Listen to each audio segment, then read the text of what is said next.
Hello, hello! Live na po tayo. Kamusta po? Dalawang araw din tayo hindi nagkita. Hello, live na po tayo. Oh, yes. Live na po tayo. Hallelujah! Live na po tayo, guys. Ano kayo? Hello. Ganda ng mga live ng mga taga Bulacan. Pero ang taga Cavite, taga Bulacan, hindi yata nakahabol. Sa live tayo sa gabing ito. Ha? Good evening at CJ. Andiyan na rin si Ate Sina. Dito sa Cavite, wala pa yata. It's okay. Now we are live. Hallelujah. We are live. Tayo po ay magpapatuloy sa ating serye. Medyo malaman-laman ang ating serye sa gabing ito. Kaya po, nakikiusap ako. Andiyan na si Ate Ann. Ang atin laging pinag-uusapan kung napupunan ninyo ay hindi po parang normal. Ang tinatawag nila ngayong new normal ay higit ang sinasabing grasya o divine influence ng Diyos dahil sa bagong normal na ito. So maging po ang mensahe ng Panginoon ay mas higit sa pagdoble ng kalamidad o kasalanan sa mundong ito. Yun ang sinasabi sa Aklat ng Roma na kung paanong dumudoble, tumatambak ang kasalanan ng sanglibutan sa kasanlibutan, ay lalong higit na tumatambak, tumataas ang grasya o banal na pagkahawa ng Diyos dito naman sa sanlibutan. So tingnan natin po ano ang i-reveal ng Diyos sa atin na nakikiusap pa kung ihanda natin ang ating pakinig dahil napakahalaga po ng ating maririnig sa gabing ito. At ito yung mga maririnig natin na parang ngayon lang natin na napagtanto. Ngunit hindi ito bago dati na ito. Kanya lang ay ngayon lang na-reveal sa atin ng Panginoon. So kung mayroong mga teaching tayong ganito, hindi kapaki-pakinabang, hindi sayang ang ating pakikinig. Tingnan natin ulit sa unang Korinto, chapter 12. Nasa gift of the Holy Spirit tayo, spiritual gifts.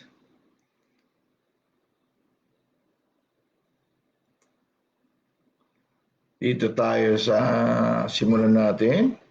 Sa verse 7 uli, pagbasa. Basahin ko po sa King James Version. Andiyan si Pastor Jack. Okay. Alright.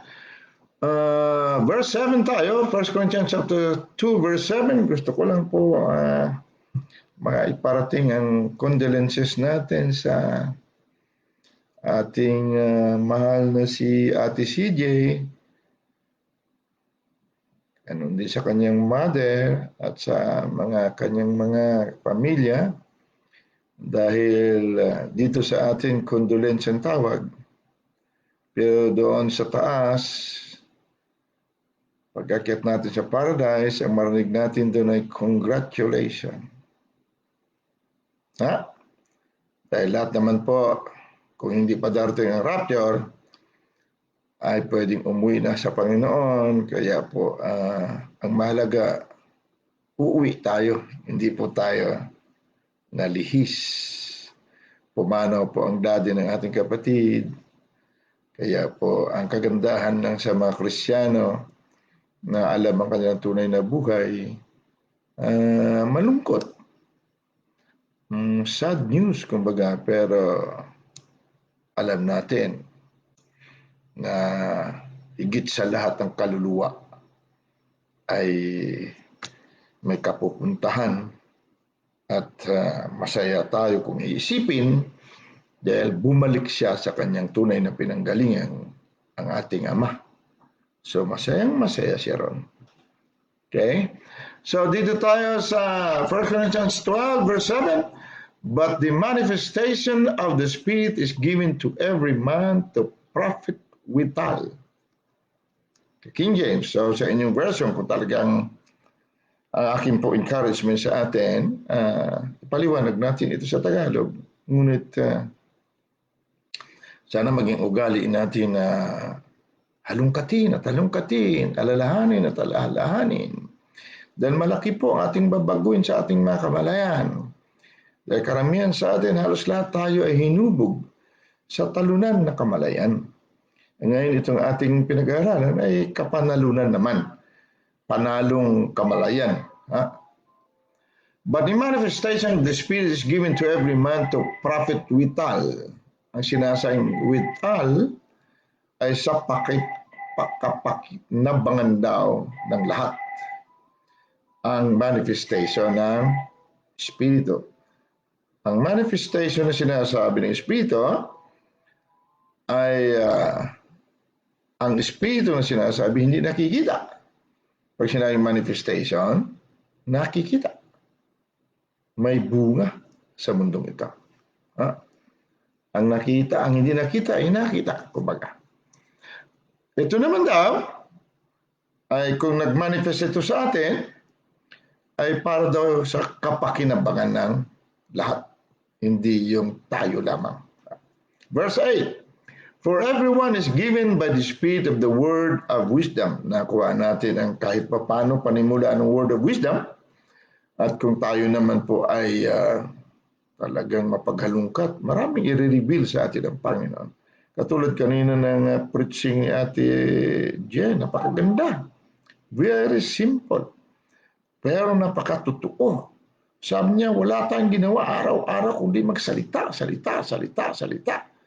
Ang hindi natin alam na ang ating buhay ay bunga ng ating salita.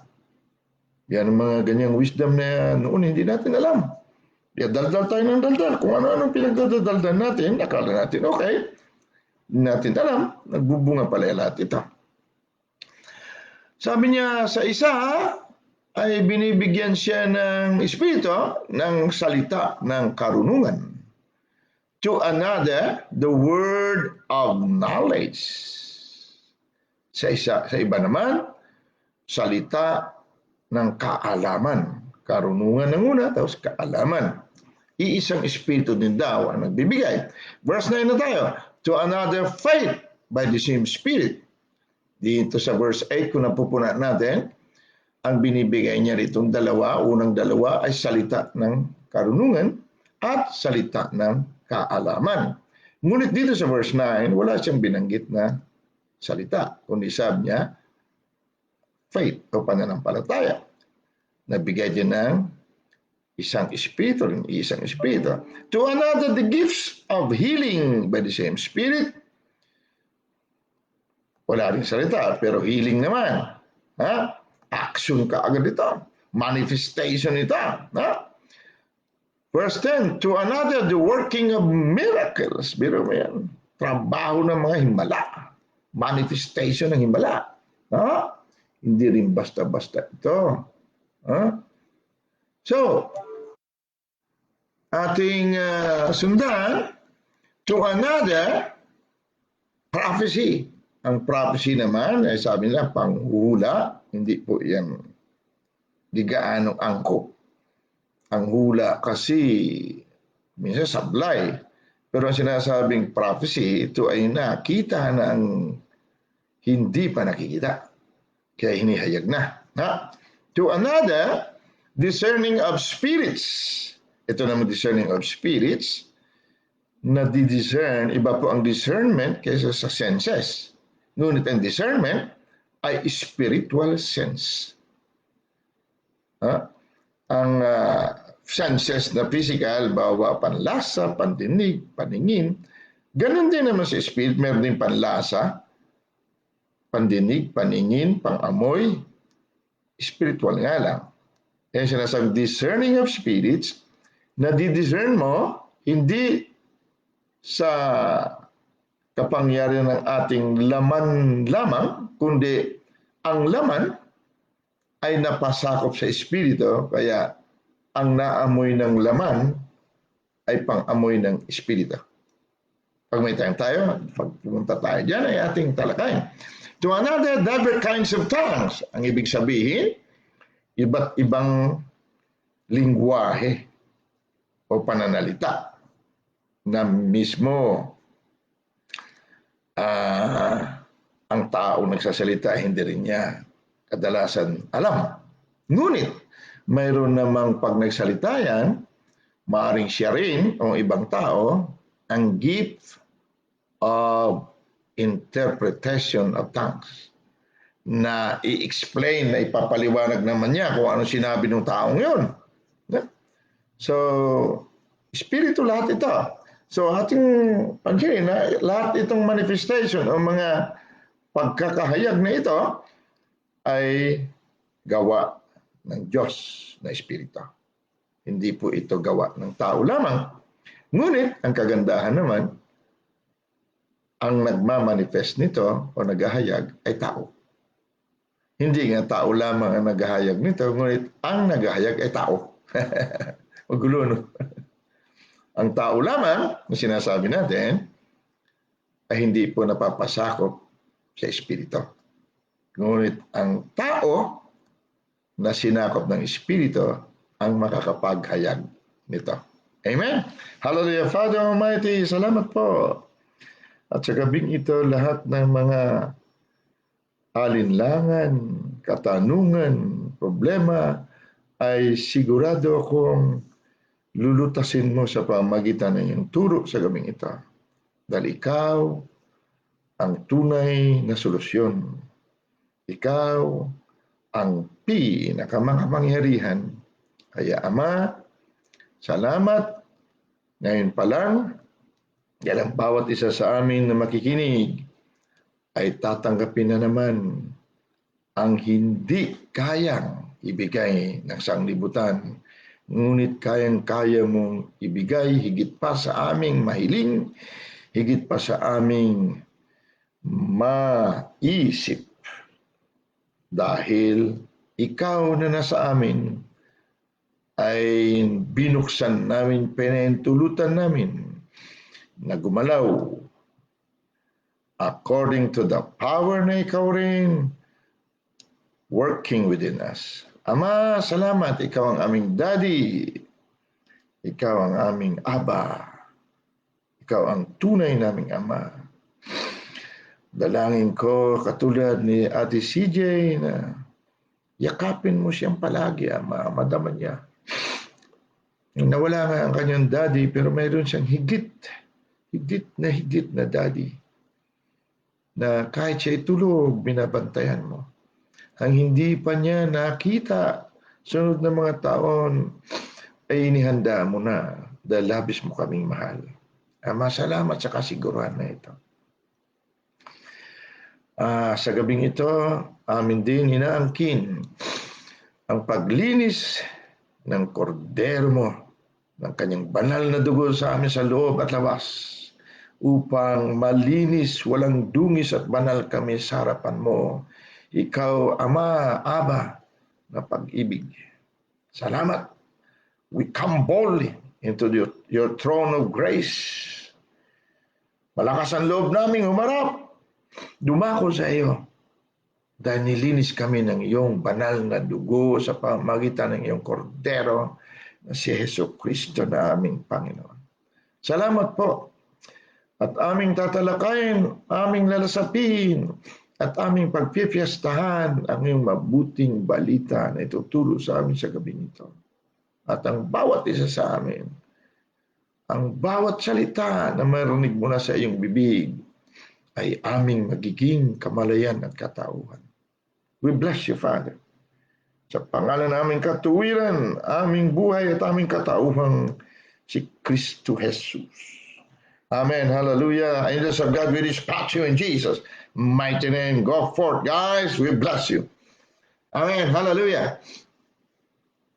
Ang ating na udlot na serye, hindi ko alam kung series part 2 na tayo ngayon ng gift of the knowledge of the word of knowledge. Dito tayo sa salita ng kaalaman. Last time, kung hindi ako magkamali, ang ating tinuro ay sa Juan chapter 8 verse 32 na nagsasabi na kapag nalaman natin ang katotohanan na magpapalaya sa atin. Puntahan niya po natin. Kung di naman kayo nagmamadali. John chapter 8 verse 32. Tingnan natin kung tama ang pagkasalin sa Tagalog. Hindi, kasi sinasabi ko palagi na ang ating lingwaheng Tagalog ay napakasarap, maganda, nagkakaunawaan tayo. Ngunit sa original na pagkasulat nito sa Grego o sa Hebrew man, nagsalita po itong Panginoon natin, nagsalita po siya sa kanilang salitang Aramaic or Hebrew. Ngunit naisulat naman ito na ni Apostol Juan sa Hebrew rin, palagay ko. Ngunit dahil sa ito ay tinatawag na nasa New Testament, na isulat ito sa aklat na o sa salitang Grego. Ang salitang Grego po ay mayroong mga, example na lang ay mayroon siyang mga 50,000 na mga kataga ba? Word. Ang Tagalog naman mayroon ng 5,000. So maraming mga salita sila na ibang meaning na para sa atin isa lang ang meaning. Halimbawa, pag-ibig. Sa atin, pag sinabing pag-ibig sa pagkain, pag-ibig sa pera, pag-ibig sa ating mga pets, sa ating mga mahal sa buhay, pag-ibig lang yan. Isa lang ibig sabihin. Sa Grego, pag sinabing pag-ibig sa aso o sa animal, iba ang kanilang pagkabanggit. Pag-ibig sa tao, pag-ibig sa ministry, iba-iba. Na? Dahil marami silang salita. So, kumbaga specific sila. Sa atin naman, okay lang. Generic lang, okay na. So, medyo lugi tayo. Kumbaga, katulad nito. Dito sa John 8 verse 32, sabi ng Panginoon Jesus, and you shall know the truth, and the truth shall make you free. Ha? Sa English, karamihang ibang talata ay kanila itong sinabi na, and the truth shall set you free. Sa King James Version, sa original actually, mas maganda itong pagkasabi niya na kung malaman mo raw ang katotohanan ay tunay kang palayain. Iba pong palalayain, iba naman ang tunay na pinalaya. Sa English, parang gano'n ang pagkaunawa ko. Sa English naman, iba po ang set free kaysa sa made free. Example ng set free ay ang isang nakakulong ay nandun sa kulungan, ngunit sinabi ng korte na siya ay malaya na. Siya ay pinawalang sala na. Pero dahil hindi nga niya alam na pinawalang sala siya, at ang papel ng korte naman, napakatagal bago makarating sa kanya, na desisyonan halimbawa ang kalayaan niya sa araw na ito. Pinalaya ka na, sabi ng hukom. Pang, pinirma niya. No? August 27, itong si Mr. ganito ay malaya na. Pinawalang sala siya ayon sa napatunayan ng hukumang ito. August 27, ang iba dyan sa bilibid, alam mo kailan dumarating? 1 taon pa, minsan. Bago niya matanggap, malaya na pala ako. O yun ang kaibahan ng set free. Set free siya August 27. Pero lumaya siya August 27, sunod na taon. Ang made free ay iba sa set free. 2,000 years ago, ang lahat ng tao ay pinalaya na. Sa lahat ng sakit at kahirapan. Sa lahat ng pigati, sa lahat ng insecurities, sa lahat ng disgrasya, pinalaya ng tao. Dahil lahat ng yon kinuha na ni Kristo sa krus. Lahat ng kasalanan nila, kinuha na rin. Hindi na rin sila makasalanan. Kaya lang, hanggat hindi daw natin nalalaman ang katotohanan na ito, hindi talaga tayo tunay na malaya. Hindi tayo made free. So marami sa ating hindi alam ang katotohanan, kaya kahit na siya ay pinagaling na, hanggang sa ngayon may sakit siya. Bakit? Hindi niya kasi nalaman ang katotohanan. So ang solusyon lamang, malaman daw ang katotohanan. So ano ang dalawang responsibilidad ng salitang kapag nalaman? And you shall know the truth. Nagpapahiwatig ng dalawang responsibilidad. Ang truth, ang katotohanan, ialok sa iyo. Ialok sa atin. Kapag hindi naman natin tinanggap, wala siyang magawa. Ang katotohanan ay nagawa na niya ang kanyang responsibilidad. Katulad ngayon ng ating pangangaral, inaalok sa ating katotohanan na ito dahil tapos na. Nagawa na niya ang responsibilidad niya. Ang departamento niya tapos na. Pinagaling ka na. Pinagpala ka na. Kailangan isa katuparan o gawin din natin ang ating responsibilidad. Ang ating responsibilidad, alamin ang katotohanan. Tanggapin ang katotohanan. Hindi pa pwedeng iasa mo sa katotohanan. Ang sinasabi natin, umasa ka na sa itaas. Hindi po. May katotohanan na dapat mong tanggapin. Ano ang katotohanan? Pinagaling ka na. Tanggapin mo yan. Yan ang responsibilidad mo.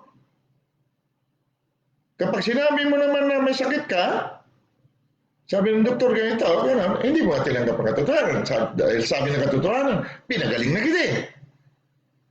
Dahil kinuha na ni Jesus sa krus ang iyong kasalanan at hindi lamang niya kinuha. Wala siyang iniwan sa iyo. So, nasa atin ang problema, hindi sa katotohanan. Dahil ang katotohanan tapos na. So, ang ating pag-uusapan ngayon ang katotohanan. Ay, salamat. Dumating din ang inintay kong email. Give me 3 minutes, guys. Ipadala ko na itong email. Pero habang nagpapadala ako, magsasalita ako ng katotohanan. Ito ang buhay natin. Pagmuni-muniin niyo po, sa mundong ito, ikaw at ako ang responsable. Ibig sabihin, hindi sasaklawin ng katotohanan ang ating responsibilidad. Ang sabi ng katotohanan, pinagaling na kita. Ang sabi ng katotohanan, pinagpala na kita. Nagawa ko ng lahat, binayaran ko lahat ng kasalanan mo, kinuha ko lahat ng kasalanan mo. Pati, lahat ng sakit mo, kinuha mo. Lahat ng paghihirap mo sa buhay, kinuha ko na rin. At ito ang katotohanan. Pinagaling na kita, pinagpala na kita. Ang iyong buhay, nasa iyo, kung pahabain mo, hindi. Dahil sinabi ng katotohanan, ikaw ang magdesisyon kung kailan mo gusto umalis sa mundo. Abay, yun ang katotohanan. Ngunit kung hindi naman tayo naniniwala, sabi ng katotohanan, wala naman po akong magagawa. Yan sinasabi ko sa iyo ay ang aking departamento, nagawa ko na. Responsibilidad ko ay nagawa ko. Ikaw na lang aming hinihintay kung ano man talian mo dyan sa lupa. Aba, siyempre sunod kami din sa langit. Dahil ang katotohanan na ito ay ikaw rin na nakaupo sa kanang kamay ng Ama. medyo bumigat. Kung ikaw ay Kristiyano, sa araw na ito, dapat malaman natin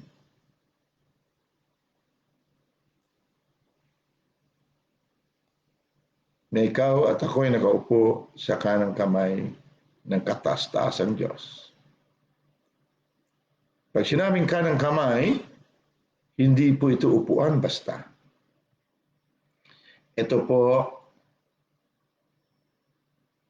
ay isang posisyon kung saan nagpapahiwatig na ikaw ang tagapagpatupad ng iyong Ama.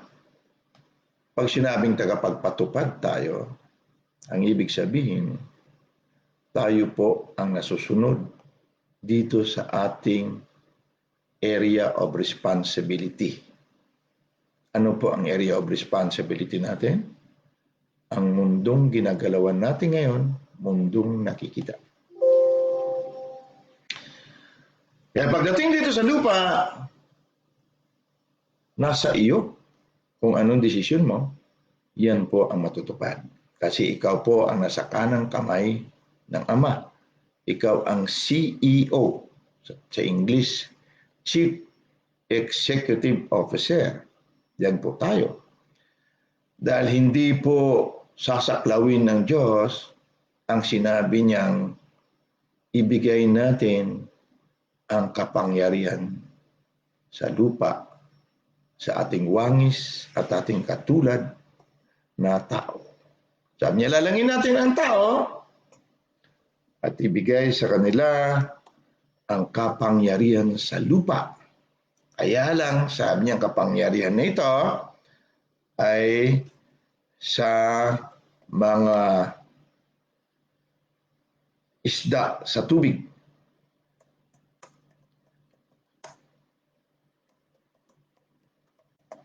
Ang isda po sa tubig ay kaya ng pamunuan natin. Pero ang pagsasalita ng Diyos doon ay hindi basta isda po.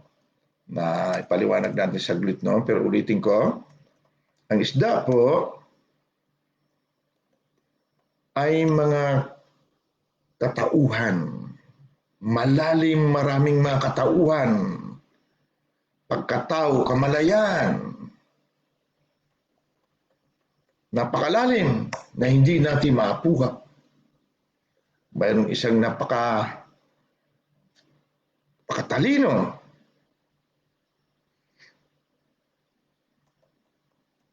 Hindi natin siya maapuhap. Siyentipiko siya. Ang iba naman ay summa cum laude. Tulad ng anak ng kaibigan ko. Matindi. Summa cum laude sa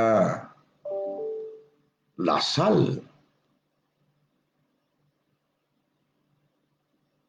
Nag-masters sa UP. Umapply sa Harvard. Pagkakita pa ng pangalan, nibitahan ng Harvard, pumunta ka na rito, iho. Mga ganyang mga, kung minsan, alam mo, ikaw namamangha ka eh. Yung mga isda sa dagat, napakatalino nila. Iba ang kanilang mundo. Iba ang kanilang kamalayan, ang kanilang kaisipan. Yan, mga isda sa lupa. Itong mga kaisipan na ito, itong mga katauhan na ito, na kadalasan ay akala natin iba tayo sa mundo, iba tayo sa ibang tao. Ito po ay dapat lupigin. Kailangan po pagharian. Hanggat hindi po natin napagharian ito, wala po tayong dominion. Kaya sabi noon sa Matthew chapter 5, blessed are the meek, for they shall inherit Bisaya, sorry. The earth. Mamanahin po nila ang buong mundo, ang lupa. So kapag hindi naman natin na subdue, na lupig ang mga isda sa dagat sa loob natin, itong kayabangan natin, pagmamataas natin, hindi po tayo mag-aari sa mundong ito. So tayong lahat ay mayroong lulupigin mga isda sa ating dagat, malalalim na dagat, mga identities na alam mo, ang identity mo ay superior kaysa iba, kaya mayroong sinasabing racist, racist ka talaga, ang identity mo mataas, dapat tinggaan ng ulo mo. Mga siga, yang identity yan. Ang iba naman may identity na naglalaway sila sa siga. Kaya marami na sa kulungan. Kanya-kanya tayong mga kamalayan na walang kakwenta-kwenta. Kahit nasa ministry na tayo, naroon pa rin yung identity na hindi tama. Kaya kung hindi natin gagamitin ang identity ni I am, wala tayo pag-aari sa mundong ito. 1 second, guys. Pinadadala natin ang assignment ng mga tao. Yan, okay na. Alright, tuloy tayo. So, kailang minuto na kaagad? Oh, come on. Alright. Bear with me. Now, punta na tayo sa ating paksa. Word of knowledge. Salita ng kaalaman. Kaya po, inuna itong word of wisdom, word of knowledge. Kasi pagka natanggap nyo na halimbawa ang isa sa mga gifts, o nagmanifest, bago magmanifest ang isa sa mga gifts, o nagmanifest na halimbawa, yung gift of working of miracles. Mabigat-bigat yan. Trabaho ng mga himala ay hindi ka magiging ignorante. O para bang baguhan ka, ignorante ka. Bakit walang mata? Biglang nagkaroon ng mata.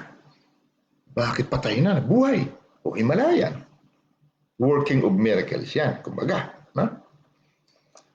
Kaya ikaw, na hinanda ng Panginoon na perfect ang iyong pagiging banal, ay hindi ka naman mga basta-basta para tuloy-tuloy po ang gift of miracles. Hindi yung, kita ko siya, nabuhay, basta, kailan ko lang nabuhay.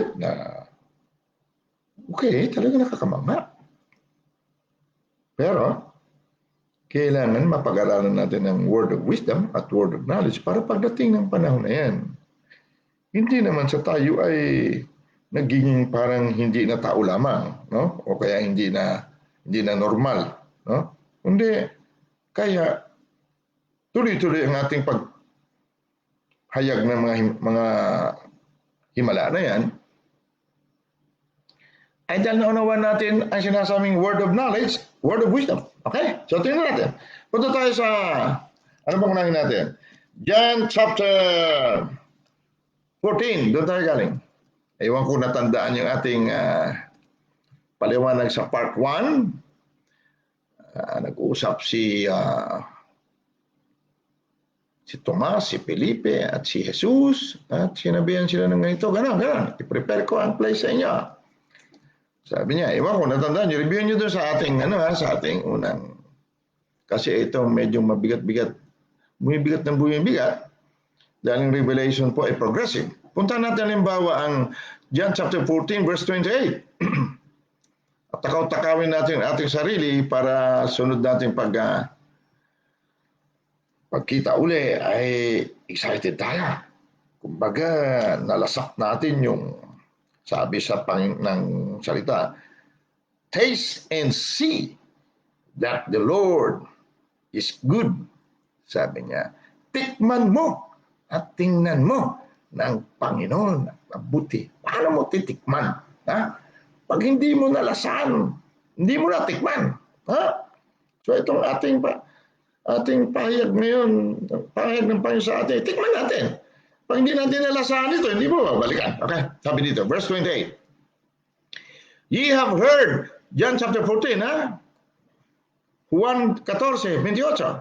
Kung masipag-sipag yung iba niya, i-post niyo naman sa ating chat. Itong si Ate Sina natin, sipag tumag-post ng verses. Diyan kaya sa Cavite, sino masipag? Lahat niya masipag. Kaya lang, alam mo naman, kapag gamit mo naman ang yung cellphone diyan sa TV, hindi mo basta-basta kasi nanonood, hindi mawala ang screen. You have heard how I said unto you, I go away and come again unto you. Narinig niyo sinabi ko sa inyo, aalis ako at babalik ako uli sa inyo. Salita ito ng taga-itaas. Hindi ito na pag-uunawa ng mga disipulo niya noon dahil wala pa silang, hindi pa sila binabaan ng kapangyarihan ng Ama, yung pangako ng Ama. Pero nung bumaba ng banal na Espiritu sa kanila, hindi lamang na pag-unawa nila ito, naihayag pa nila. Kaya ngayon lumpo na 40 anyos mula sa bahay bata ng kanyang ina, sabi ni Pedro, ginto at pilak wala ako. Ngunit may bibigay ako sa iyo. Bibigay ko sa iyo, sa pangalan ng Panginoong Jesucristo ng Nazareth, tumayo ka.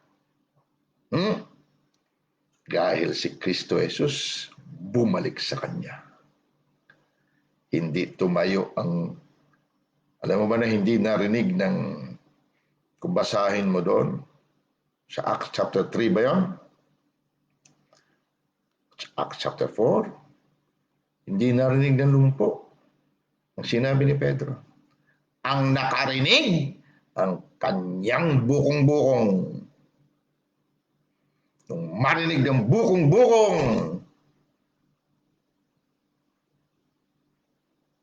tumalon ang lumpo. Minsan alam mo yung pandinig natin sinabi sa kanya ni Kristo, wala akong ginto, wala akong pilak, may bibigay ko sa iyo. May bibigay. Sa pangalan ni Jesus ng Nazareth, tumayo ka. Ano nung sinasabi nito? Tumayo daw kilumpo ko. Pero narinig ng bukong-bukong. Yan ang gift of working of miracles. Dahil naunawaan ito ni Pedro. Word of knowledge. Okay? You have heard na how I said unto you. Narinig niyo kung paano ko sinabi sa inyo na ako'y alis at babalik sa inyo. If you love me, you would rejoice. Kung mahal mo ako, magagalak ka. Because I said, I go unto the Father. Dapat maggalak ka kapag sinabi kong alis ako, pupunta ako sa Ama. Pero ay alis na nga paano ka maggalak? Kung buhay tao lamang kaisipan, hindi natin maunawaan. Paano tayo maggalak? Malalaman natin, Medyo handa natin ating pakinig mabuti at iba itong kagalakan na ito. You would rejoice because I said I go unto the Father, for my Father is greater than I. Yan naman. Alam ko naman na ang Ama higit sa iyo. Ikaw ang anak. Ikaw nagsabi, higit siya sa iyo. Yan naman ang kinagagalak ko doon. Parang gano'n. Sabi dito sa verse 29, and now I have told you before it come to pass, that when it come to pass, ye might believe. Tagalogin natin, kapatid, salita ng Espiritu. Narinig ninyo kung paano sinabi ko sa inyo, papanaw ako. Papanaw naman siya. Okay, good. Okay, papanaw. At paparito ako sa inyo. Kung ako'y inyong iniibig, kayo'y mga galak. Dahil sa ako'y pasa sa Ama. Sapagkat ang Ama ay lalong dakila kaysa akin. Verse 29. At ngayon, ay sinabi ko sa inyo, bago mangyari, upang kung ito'y mangyari, ay magsisampalataya kayo. Sinabi ito ng Panginoon kay Pedro, kay Juan sa mga apostol. Hindi nila napangunawa ito. Ngunit nung dumating ang Banal na Espiritu sa kanila, napangunawa ito ni Pedro. Kaya ganun na lang ang kagalakan niya at inibig niya ang Panginoon sa kanyang buhay.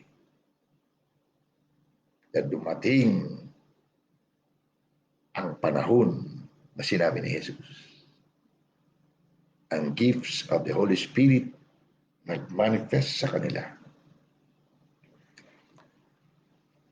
Ngunit ang gusto kong talakayin natin sa gabing ito, sabi niya, sapagkat ang Ama ay lalong dakila kaysa akin. Ngunit bago niya sinabing lalong dakila o higit sa kanya ang Ama, ay sinabi niya muna, kung ako'y inyong iniibig, kayo'y mga gagalak.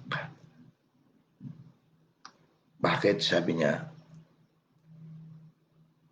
paparoon ako sa Ama. Okay, pag-usapan natin. Word of knowledge.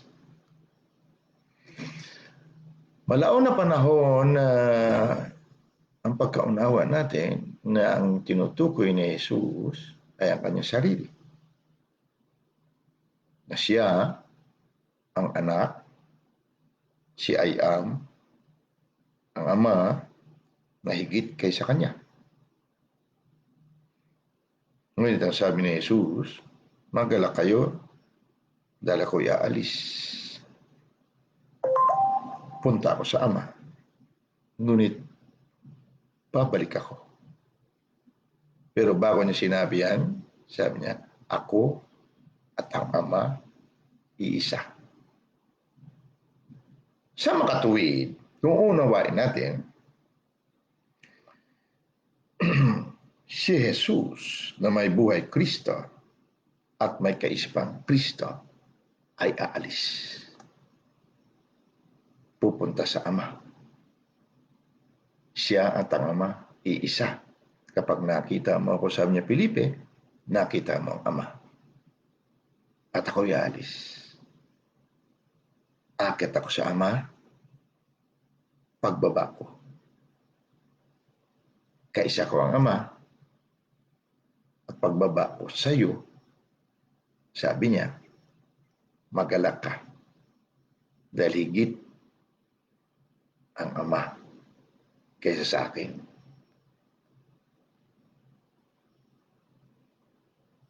Pag bumaba si Kristo Jesus kasama ng Ama sa atin, kasama ang Banal na Espiritu Santo, mababaptize tayo, malulublog, masasakop, katulad na nangyari sa mga apostoles. Bago sila maging apostoles, sila ay disipulo. Iba po ang disipulo, iba ang apostoles. Iba po ang tagasunod, iba po yung ang tagasunod ay naging katauhan ng kanilang sinusundan. Sa makatuwid, kapag bumalik si Jesucristo sa iyo,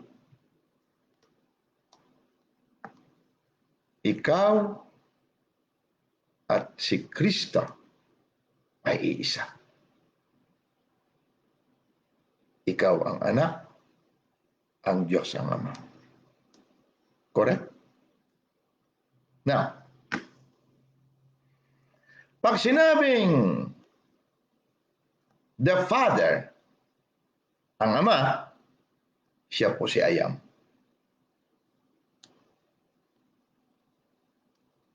Ang I Am na ito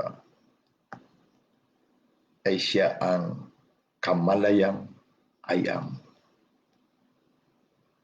Ako nga. Ito ang Ama. Pag sinabing ang Ama ay higit sa akin, personalin mo. Hindi lamang si Kristo ito, ikaw rin. Ang kamalayang I Am ay higit kesa sa iyo, Natalie. Sa iyo, Sheena. Ganito. Alam ko makukuha niyo ito.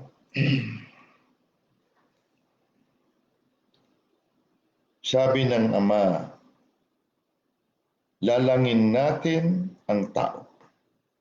Let us make man in our image. Si I Am na walang image, walang wangis,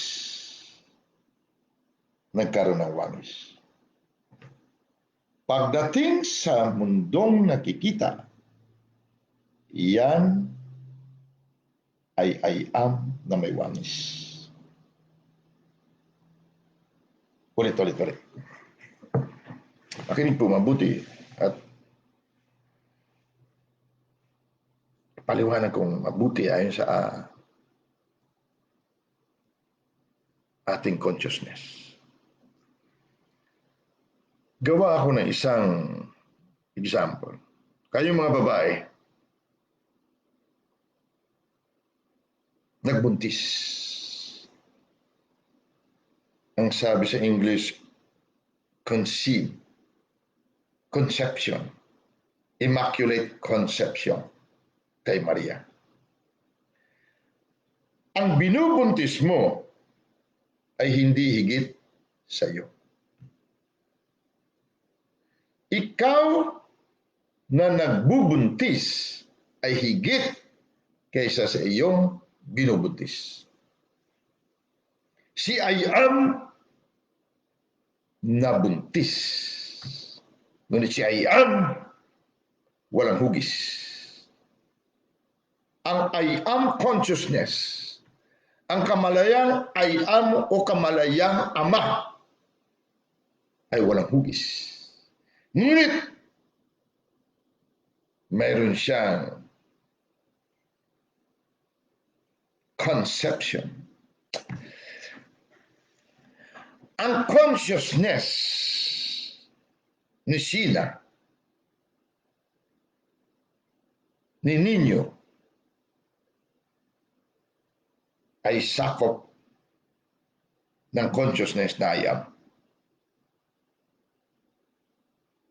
Ang sabi ng Panginoon ganito, higit pa sa maisip mo, higit pa sa mahiling mo, huwag mong sasabihin na ikaw may naiisip at nahiling na walang hugis. Humiling ka ba ng magandang kinabukasan? Humiling ka ba ng mabuting anak? Humiling ka ba ng kung anumang kahilingan? Naisip mo na ba kung anong iyong hilingin? Lahat ng maisip mo bilang ikaw ay nasa katawan na ito, may hugis lahat, kapatid. Ikaw ang conception. Ikaw ang binubuntis. Ngunit sabi sa Efeso 3:20, higit pa sa maisip mo, higit pa sa mahiling mo, ay kayang-kaya niyang ibigay. Dahil wala siyang hugis. Ang I Am consciousness ay sakop ang lahat ng hugis. Yan ang kamalayang Kristo, kaisipang Kristo. Nung sinabi ni Ate Jen, halimbawa, hindi, matatanggap ka dyan. May hugis yun. Punta ka sa hospital, matatanggap ka niya. May hugis yun. Hindi patay ang anak mo, mabubuhay ang buhay yan. May hugis yun, kapatid. Ngunit ikaw ang nagsasalita. Dahil higit ang ama kaysa sa anak. Pumunta nga doon. Nanganak, umuwi, buhay ang bata. May hugis pa rin. Pero darating ang panahon, kapatid, yung bata na yan, propeta. Higit pa sa hinugis mo. Higit pa sa hiniling mo. Higit pa sa naisip mo na may hugis. Kayang gawin ng si ako nga na kamalayan.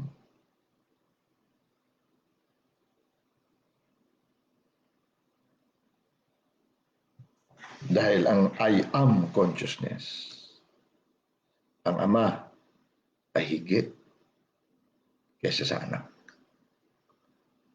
Naisip mo na ba na 2021 ganito, ganon?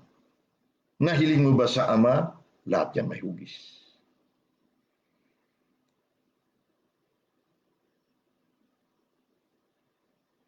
Ngunit ang ating I am consciousness, walang hugis. I am the beginning and the end. Ang beginning at ang end may hugis. Pero si I am ang gumagawa lahat. Walang hugis.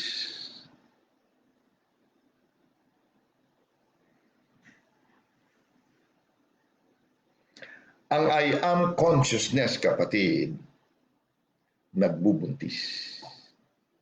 Ang binubuntis niya ay ang iyong kaisipan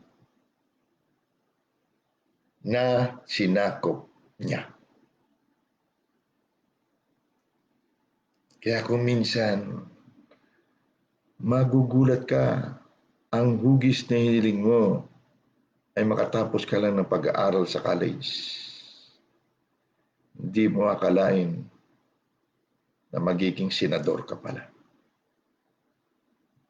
Dahil ang nahiling mo at naisip ay may hugis. Ngunit higit doon, sabi sa Efeso 3:20, ay kayang ibigay niya. Sa ayon sa gumagawa, kapangyarihan sa loob mo, na si I am.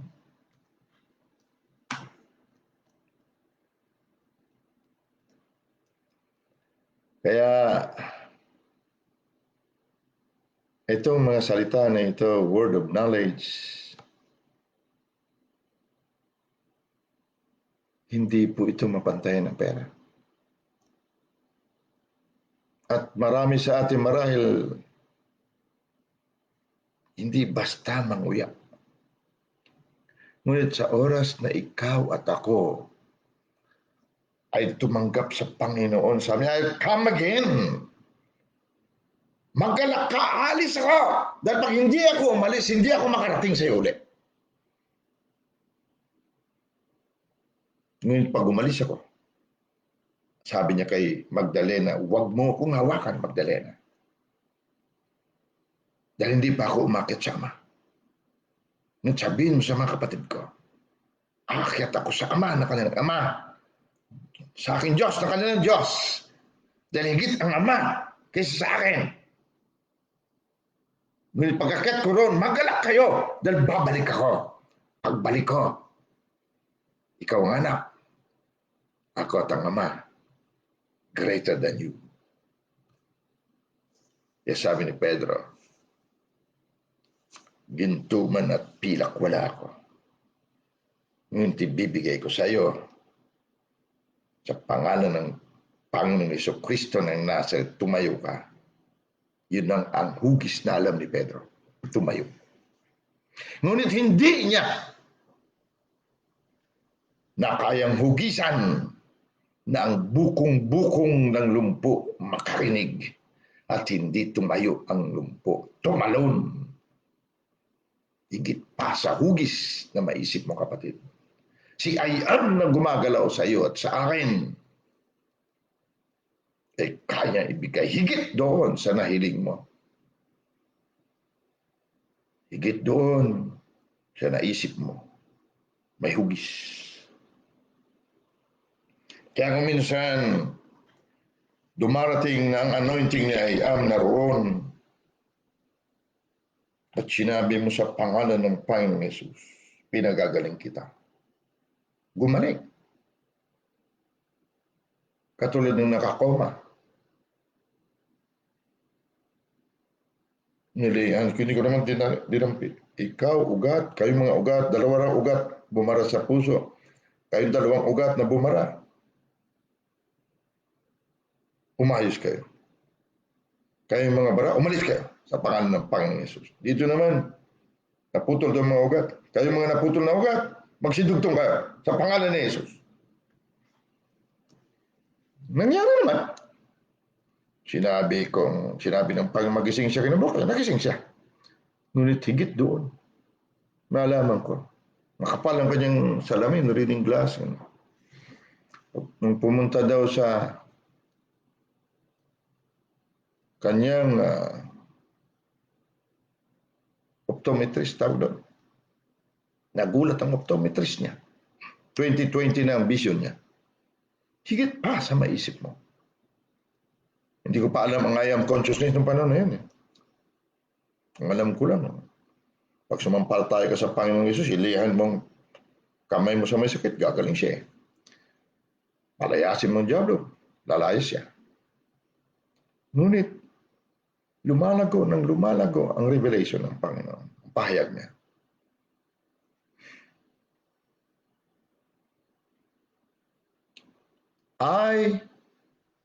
Ikaw, and the Father are one. Pag nakita mo ko, nakita mo ang Ama. Nakita ka ba? Ikaw ang may hugis. Lalaman at buto ni Ayam. Ngunit si Ayam ay walang hugis. Lalangin natin ang tao na ating wangis may hugis. Na ating katulad may hugis. At ibigay sa kanilang kapangyarihan sa lupa. Ang kapangyarihan sa lupa na ito. Kapangyarihan sa mga isda, identity na may hugis. Kaysa ako maganda kaysa kanila. Ako'y maputi kaysa kanila. Ako'y maitim kaysa kanya. Ako'y pandak, siya'y matangkad. Hugis. Kaya hindi maunawa ng iba, bakit mo ako ginawang ganito? Ba't pangawa ang ilong ko? Ba't siya tulis-tulis ang ilong niya? Ba't tulis din ang uso? May hugis ka, kapatid. Dahil ikaw ang may hugis na si Ayam. Ngunit si Ayam, nung dumating sa ating uli, mahalin mo ako. Mamahalin mo ako. Bakit?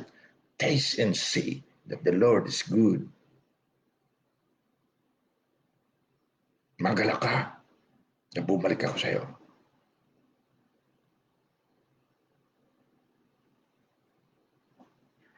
At kung hindi ako bumalik sa iyo, hindi ka maging anak at hindi ako maging ama.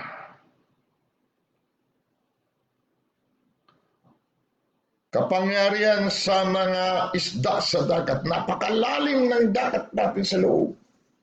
Mga identities natin, ang lalim. Kung ano-ano mga identities natin. Minsan maputi, minsan itim, minsan bait-bait, minsan akala mo tegre, akala mo leon. Dami nating katauhan. Isda sa karagatan. Kapangyarihan sa mga ibon sa impapawid. Ang daming hugis ng ating mga ideas. Kung ano-anong mga ideas, ano mga ideas sa Tagalog?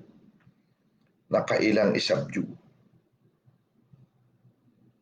Pag narinig mo salita na ito, word of knowledge, kapatid, reviewin mo ang nangyari kahapon ng isang araw. Kung ano-anong ideas pumasok sa iyo.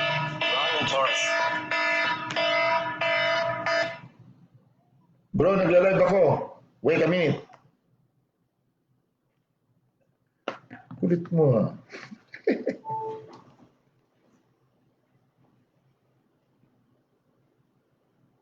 Mga, ano bang ideas? Kung ano-ano narinig natin, kadami-daming ideas. Akala mo tama. Takbo ka ron, takbo ka rito. Pagbalik mo, wala ka na-accomplish. Wala. Dahil hindi natin na-subdue, hindi natin nalupig ang mga ibon sa impapawid natin. Mga ideas na akala mo yun na yung sinasabi, yung pala hindi. Dahil ang word of knowledge hindi pa nagtatrabaho sa atin. Naalala nyo ba? Akala mo sa Panginoon, takbo ka naman doon. Akala mo sa Panginoon, binili mo naman to. Yung pala, hindi naman. Mga ideas, hindi masama. At least natututo tayo. Dahil si I am consciousness na nagbubuntis ng tamang pagbubuntis ay hindi natin na ihayag. Kaya kung ano-anong pagbubuntis ng ideas na puro kalugian, na nagbubuntis ang marami. Ito ang mga ideas. Pumunta sa abroad. Pumunta sa Burma. Pumunta kung saan-saan. Naubos ang pera dahil mag-ministry. Evangelism. Ngunit dyan sa kapitbahay niya, ni hindi niya masiran. Mga ideas. Akala mo na sa ministry. Mga ibon sa papawid, hindi nalupig.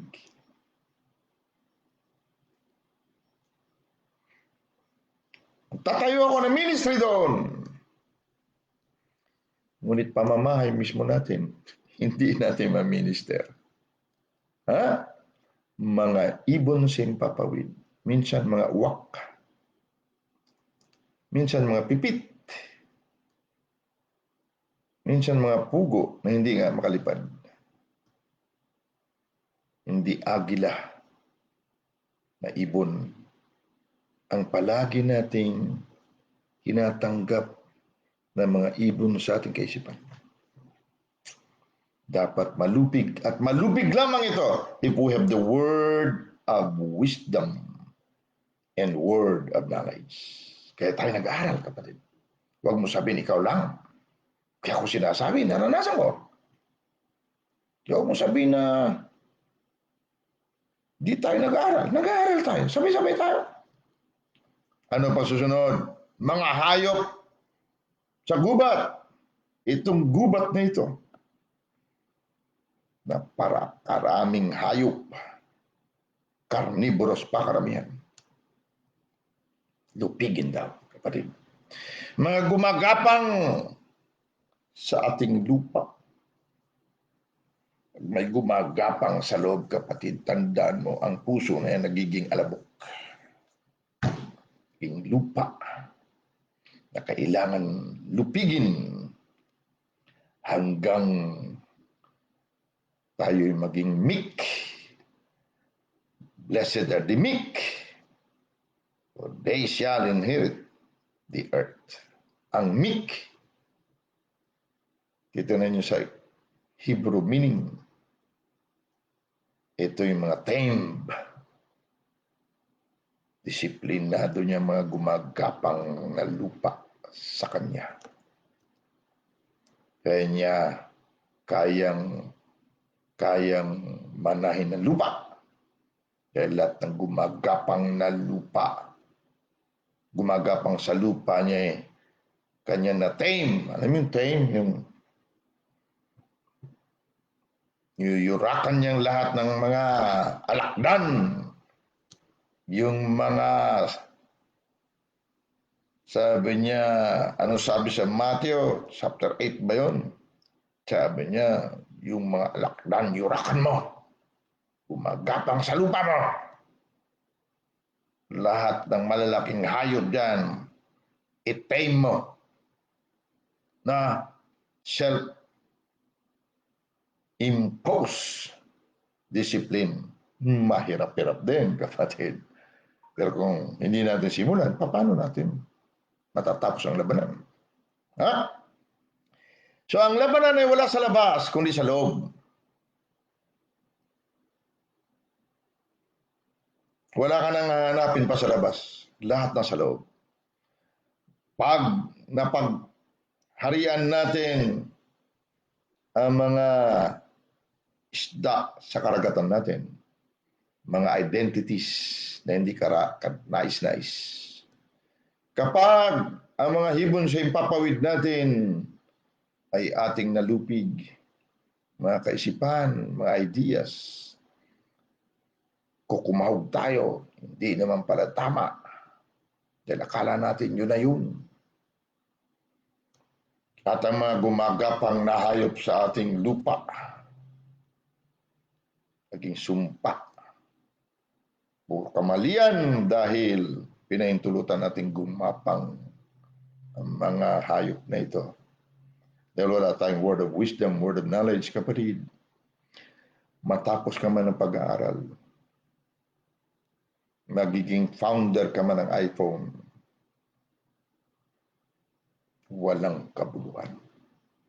Bilyon man ang naipon, sumikat ka man sa buong mundo, sabi ni Steve, walang kabuluhan. Namatay siya sa kanser, batang-bata. Dahil ang gumagapang ng mga hayop, ang mga ibon sa impapawid, ang malalim na karagatan ng mga identities ay hindi nalupig. Dahil wala tayong word of wisdom noon. Ngunit hindi na ngayon. Meron tayong word of wisdom, word of knowledge para ihanda tayo sa gifts of the Holy Spirit. Pito ito.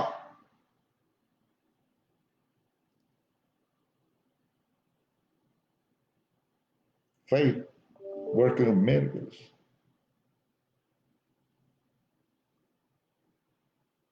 Or healing. At pagdating ng panahon na yun, mag-manifest, hindi ka na nagugulat, namamanga. Naunawaan ko. Nalupig ko pala ang gumagapang sa lupa.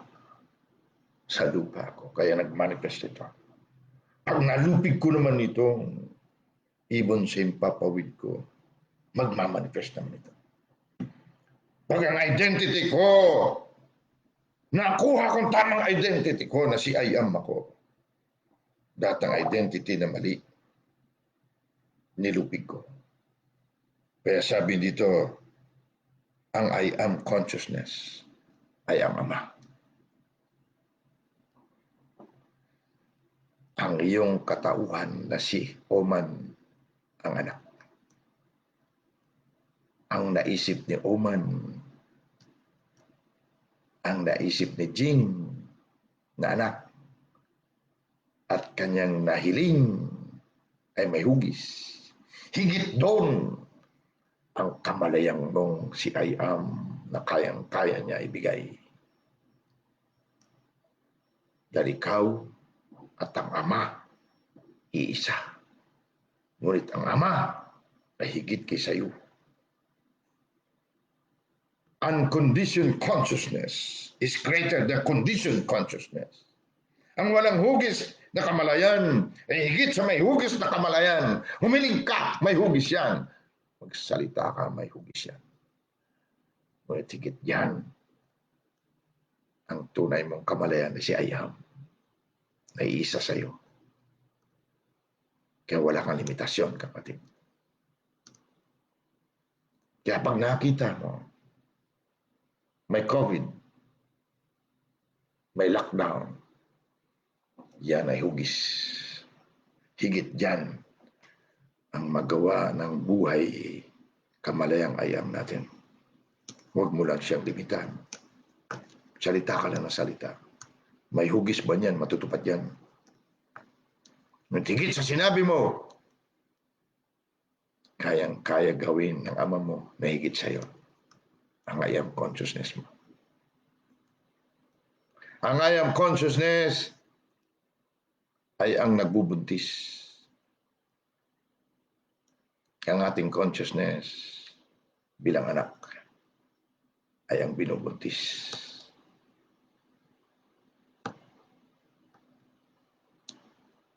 Pag sinabi ng Panginoon, I am the beginning and the end, Lahat ng beginning at end may hugis.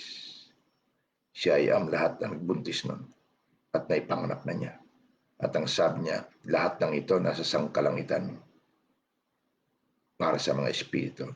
Efeso 1:3. Sabi niya, pumuri ka sa ama mo, mahigit sa iyo, na nagpala sa iyo ng lahat ng uring pagpapala. Lahat yan may hugis. Naggaling kay Ayam na ama mo na walang hugis. Ukol sa espiritu. Dahil pinili ka niya bago palalangin ng sanglibutan sa sarili niya, may hugis ka. Nung pinili ka, may hugis ka, kapatid. Dinala ka rito. Ngunit ang lahat ng may hugis na ito, magkakapatid, iisang katawan. Kaya sabi niya, huwag niyong kaligtaan ang pagtipon-tipon. Dahil ang si Ayam na walang hugis ay may katawan, may buto at laman, upang magpalakasan kayo. Magpalakas, palakasin mo ang bawat isa. Magsama-sama kayo. Huwag huhusgahan ang bawat isa. Kung hindi pa siya marunong, kung wala pa siyang alam, at kasama mo, pupunta sa iyo. Ikaw na may dunong, alagaan mo dahil ikaw ang kuya, ikaw ang ate. Pareho kayo may hugis. Darating ang panahon, magugulat ka. Ang hugis na nakikita mo ngayon ay hindi na ang hugis na makikita mo bukas. Iba na siya. Tingnan mo si Kuya Ninyo. Nung una ko makita si Kuya Ninyo, pinaliliwanagan ko. Nagpatutuo siya dun sa church. Eh ako preacher. Nataon ako dun. Umiiyak si Kuya Ninyo. Kung bakit naman kasi nung mag-preach ako nabanggit ko sa inyo, huwag ka iyak-iyak! Sama loob ni Kuya Ninyo. May hugis kasi. Sama talaga loob niya. Ilan linggo kaya hindi napakita sa akin. O ngayon, naunawaan niya na siya pala at siya ay ang isa. Hindi niya kailang umiyak-iyak. Kung anong tatalian sa lupa, tatalian sa langit. Anong pakawalan sa lupa, pakawalan sa langit. Anong matalian mo sa lupa, may hugis yan, kapatid. Anong pakawalan mo sa lupa, may hugis yan. Sa langit, walang hugis. Sabi niya, natalian mo lang. Ako bahala sa langit. Andito ka rin kaysa ko. Anong tinalian mo? Tinalian ko pong kahirapan. Higit yan. Natalian ko. Dahil sabi sa Efeso 3:20, higit pa sa maisip mo, mahiling mo, ay kayang gawin ni ako nga na buhay mo sang ayon sa paggalaw ni ako nga sa loob mo na walang hugis. Greater is the Father. Ang I am consciousness, sabi niya. Nung sinabi ni Jesus, punta nga natin, 1:8, tawa si Kuya Ninyo. Pasigaw pa ng pagkasabi ko. Ikupasok. Itong si Jen. Natandaan ko ito Nung nag-Bible study kami nung kay Ate Merly. Pumasok ito Dala-dala si Kaisel. Bata, babe pa si Kaisel mahilig pa sila magbato ng mga asin doon sa bubong. So ano daw ba yung asin sa bubong? Hindi ko alam sa Bisaya hindi asin binabato na. Wala kaming ganun pamahiin Pero sila bato ng asin hanggang sa nakabutas-butas ang bubong nila. Kasi may sakit ang anakan. So ayan, Bible study kami. Ewan ko lang paano ang nangyayari doon. Basta Bible study kami. Aba, nung nasa simbahan na, dumating si Jen. Asawa ni Kuya Ninyo. Bay, sunod na linggo, dumating si Kuya Ninyo. Patutuo naman, okay naman. Umiyak-iyak nga lang. Ewan ko ano yung pinatutuo, hindi ko na matanda. Hindi man ako galit. Kasi ang salita ko, kaiyak-iyak. Sa maloob yung Kuya Ninyo. Ngayon, tingin ko nung gano'n ang hugis ni ninyo. Ngayon, tingnan mo naman kung mag-preach. Matindi Yeah. 1:08. Tingnan natin. Last na to, promise. 28.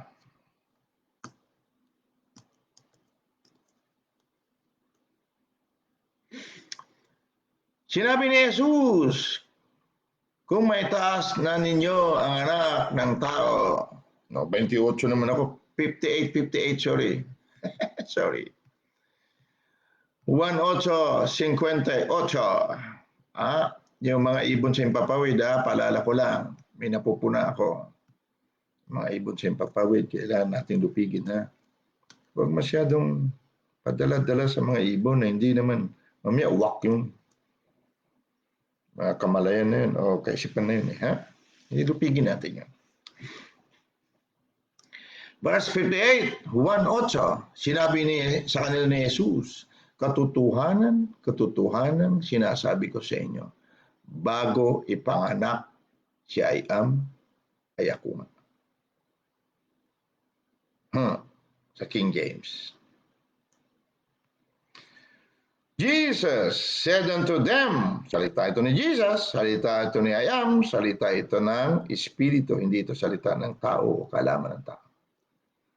So it is the glory of King or of God to conceal a thing. Kalulatan ng Diyos na itago ang bagay. But it is the glory of kings to search out the matter. I-search natin. Verily, verily, I say unto you, before Abraham was, I am. Si Abraham po may hugis. Bago pa magkahugis si Ayam, at tinawag niyang Abraham, si Ayam na walang hugis, ay nagbuntis na may hugis, at tinawag niyang Abraham. Ikaw at ako ay ang may hugis na si Ayam. Noon, hindi natin alam. Ngunit nung bumalik si Jesus, si Kristo sa atin, sabi niya, maggalak kayo dahil ako'y alis. At pag-alis kayo, babalik ako sa inyo. Kung tunay niyo akong mahal, magagalak kayo. Bakit? Pagdating ko sa inyo, pagbalik ko, si Ayam bumalik. Walang hugis, unlimited. Sabi niya, magagalak ka. Mahalin mo ang buhay Ayam mo na ako. Dahil lahat ng may hugis, kayang-kaya mo ilalang. Bago pa si Ayam,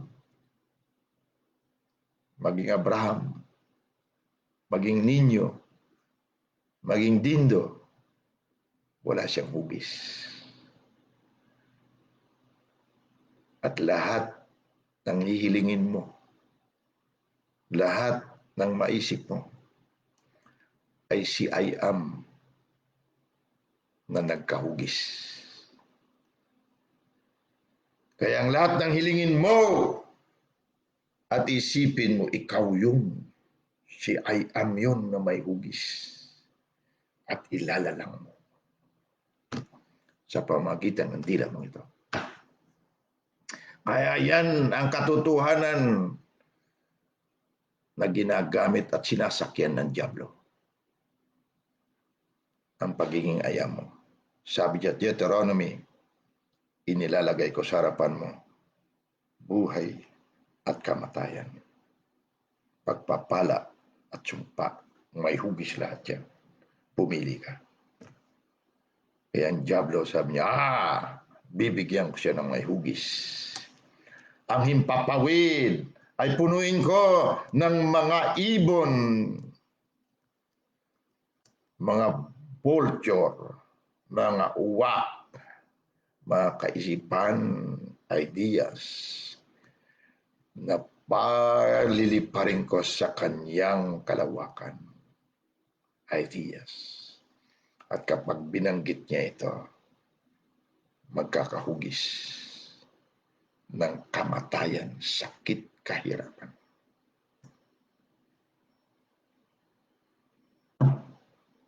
Hindi alam ng tao. Na wala na ibang Diyos sa mundo na naglalalang kundi ang kanyang mundong hindi nakikita na nasa loob niya. Kristiyano man tayo, may buhay Kristo, may buhay I am. Ngunit kung hindi natin malupig ang ating identity na mali, mga isda sa ating karagatan, mga ibon sa ating himpapawid at mga hayop na gumagapang sa ating lupa, ang buhay I am natin, sasakyan ito ng masamang espiritu upang matupad pa rin ang kanyang layunin na magnakaw, pumatay at magwasak. Paano siya nakakapagnakaw? Kung ang mga isda sa himpapawid ay identities, mananakawan ka niya. Madali lang. Pag ang identity o katauhan na iniisip mo ikaw ay tao lamang, mahirap ka lang. Katoliko kami, Baptist kami, Methodist kami, Pentecostal kami, Evangelical kami, born again Christian kami. Identity yan, kapatid. Diyan, mananakawan ka. Mga katauhan. Dito na kami nabuhay, dito na kami mamatay. Identity. Mga isda sa kalaliman ng karagatan na hindi basta-basta nahuhuli. Ngunit mahuhuli mo lamang ito kapag ikaw ay maglagay ng iyong net sa kanan. Right. Ilang taon na hindi mo nahuhuli ang mga identities na ito. Ngunit sabi ni Jesus, itapon mo ang iyong lambat sa kanan, sa right. Meaning right consciousness. At mahuhuli mo mga isda na ito. Mga identity na mali. Kami ay tao lamang likas na makasalan. Kami mahirap lamang. Kami Ita lamang. Kami Bisaya lamang. Kami Ilocano lamang. Kami Pilipino lamang. Kadami-daming isda sa karagatan. Napakalalim na hindi mo kayang huliin ko wala kang righteousness or right consciousness niya yan. Kaya nananakawan tayo. Alam na natin ngayon. Hindi na niya tayo mananakawan. Paano tayo papatayin? Itong mga ibon sa himpapawid. Mga kaisipan, ideas na hindi mula kay I am. Diyan kanya papatayin, kapatid. Anong mga asikaso natin? Paano kanya wawasakin? Pag ang mga gumagapang sa lupa mo ay hindi mo na pagharian, wawasakin kanya. Ngunit si I am consciousness, si I am na kamalayan, kapag siya'y gumalaw mula sa loob mo, greater is He that is in me than them who are in the world. Si I am. Word of knowledge. Ulit-ulitin natin ito. Wala kang hahanapin sa labas mo, kapatid. Wala. Dahil lahat na nasa labas mo ay nilalalang mo lang. Masama man o mabuti. Kung hindi mo nalupig, hindi natin nalupig ang mga identities na ito, mga isda sa karagatan natin. Ang lahat na makikita mo ay bunga ng identities ay sinabuhay natin. Kung lahat ng ideas, mga ibon sa himpapawid na hindi natin nalupig, ay mahahayag ito. Kaya maraming pigati, maraming awayan, maraming chismisan, siraan, dahil sa mga ibon simpapawid na hindi nalubig.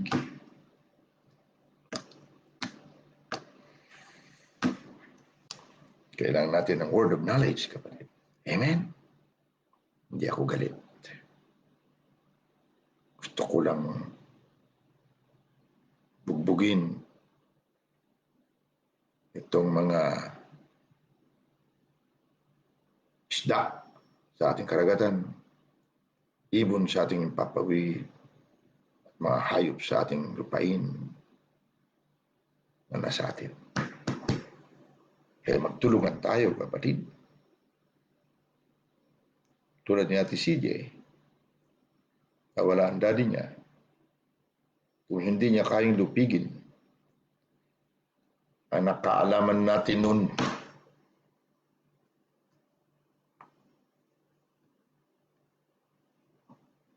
manlulumbay, mawalan siya ng gana sa pag-aaral.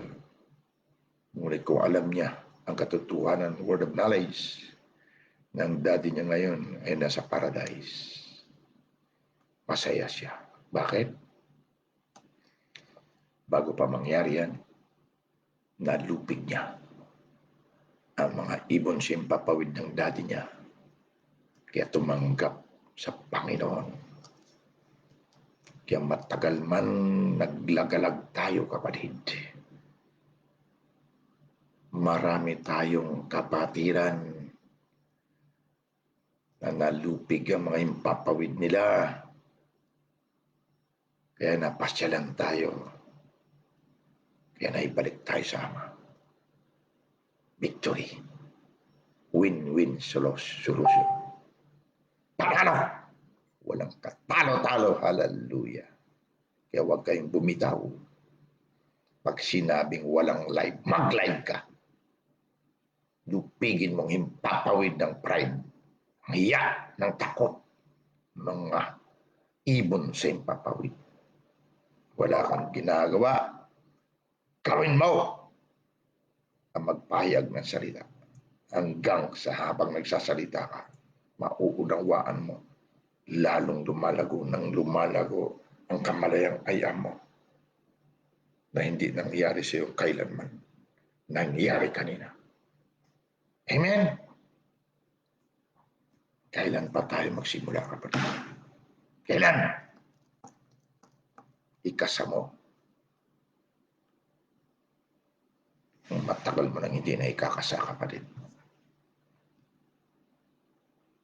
Lupigin natin ng lahat ng ibon sa impapawid, mga identities natin sa kalaliman ng ating karagatan, at lahat ng mga gumagapang sa ating lupain upang mapagharian natin ang buhay na ito. Amen? Nauwi tayo sa ganito. Marami akong hinanda, hindi ko na nabasa. Lord, salamat po, Ama. Salamat. At nakapagsimula kami uli sa aming sarili, na iyong sarili rin, Ama. Salamat. At marami pa kaming lulupigin ng mga identities, mga katauhan, kaisipan, mga damdamin na gumagapang. Ama, salamat. Mayroon kang word of knowledge sa amin palagi. Dahil ikaw ang aming buhay. Ikaw ang aming kamalayan. Salamat, Kordero ng Diyos, Kristo Jesus. Aming Panginoon, aming buhay. Dahil wala rin tigil ang iyong shower of forgiveness, shower of cleansing sa pamagitan ng iyong banal na dugo. Walang katapusan na kabanalan. Salamat at patuloy pa rin kaming malinis, walang dungis sa harapan mo. Dahil sa dugo mo nakabalot sa amin, Kristo Jesus. We bless you, Abba, Daddy. And we thank you. We honor you. We love you. Sabi mo, Kung tunay mo kaming mahal, magagalak kami. Kung tunay ka naming mahal, naming buhay, magagalak kami. Dahil paparito ka sa amin. At mangyayari nga na kami at ikaw ay isa. Kapag nakita nila kami, nakita nila ang Ama. What?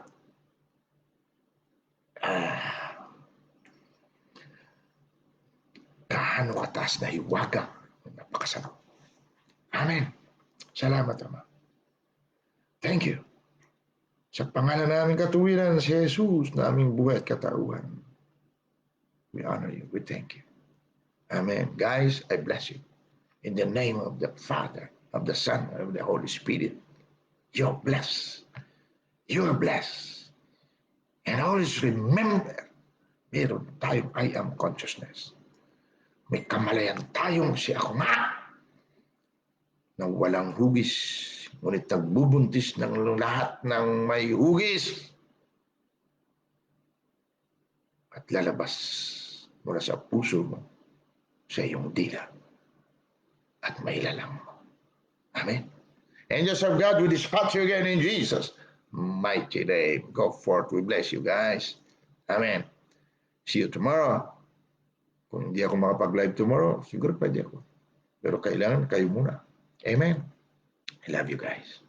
Good night. Di pa ako kumakain. Ano ulam nyo dyan? Thank you. See you tomorrow. Good night.